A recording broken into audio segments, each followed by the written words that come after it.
manusia akhir jamun dan permun pegak desa. Asai penting benang pun dumpu kekeng dan kekira. Contoh tabu hayah ngenmi yang korupsi peng negara. Anak trau-trau balum bili pada hai gaji ubi raya.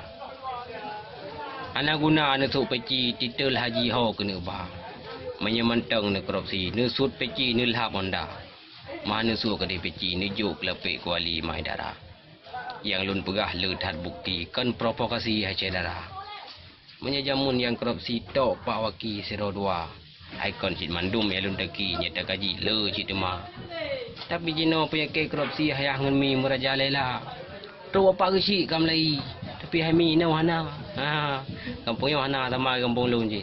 Gagak tak apa gesi. Maka bacut ulun pusan dengar rejang hasil darah.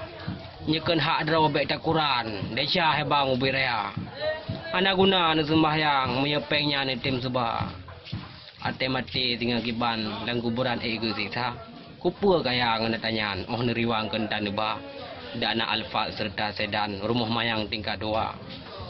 Ate mati lang kuburan wali hebang yang kuasa. Inang laga dan rupawan kagop Quran malam jula.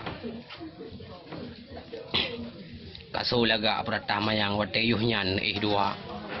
Tapi jino go pola pengannya tipa bahan kali kata yang ada secito gawang tapi penyerang kamu duka kata sedih lang kuburan darah rupawan inang rupawan go bilanya memang pantun agak lancang atau rakan baju kata menyelembut panen acan cik bersimban la juta aja urang kaklau tamah tungang serta lihnyan kurang aja rugo dakwah di malam menyeiman dalam dada hanya ino baju nazam untuk rakan la ilun bah oleh getun al mukarram kita baca nazam sampai podua.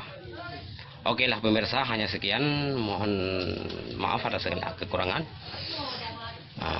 Marilah kita bergabung bersama kami di Pamurah Pantun Mutiara FM Bernun. Ini hanyalah secara global yang lu tuan baca. Nanti akan kita baca secara rincian. Okeylah, hadanallahu wa iyyakum ajmain.